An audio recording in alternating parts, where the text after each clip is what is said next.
शिवसेना नेते विलास शिंदे यांनी भाजपला टोला लगावलाय। भाजपकडे संस्कारी पक्ष म्हणून पाहिलं जात होतं, मात्र गेल्या काही दिवसांपासून नाशिककर भाजपमधील हे चित्र विचित्र होताना पाहतायत। त्याची खदखद मतदार दाखवेल असं ते म्हणाले।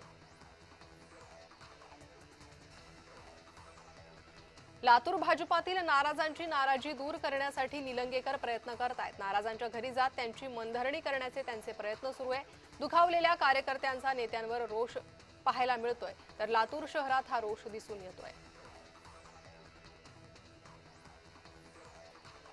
महापालिका निवडणुकीसाठी गिरीश महाजन नाशिकमध्ये तळ ठोकून आहेत। नाशिकमध्ये महाजन निवडणुकीच्या रणनीती आखत आहे।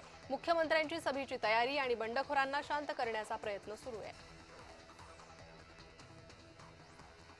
महापालिका निवडणुकीच्या प्रचारात माजी खासदार सुजय विखे सक्रिय झाले। त्यांनी शहरातील विविध प्रभागात युतीच्या उमेदवारांच्या प्रचारार्थ संयुक्त प्रचार फेरी काढली। मनपावर भाजप आणि राष्ट्रवादीच्या युतीचा झेंडा फडकणार। मनपात महापौर देखील युतीचाच बसेल असा विश्वास विखेंनी व्यक्त केला। धुळे येथे काँग्रेस उमेदवारांच्या प्रचारार्थ नसीम सिद्दीकी यांची जाहीर सभा झाली। सभेत त्यांनी राष्ट्रवादी भाजपसह माजी आमदारावर जोरदार टीका केली आहे। माजी आमदारांनी मुस्लिम भागात विकास कामं केले नाही, फक्त स्वतःचा विकास केला असं ते म्हणाले।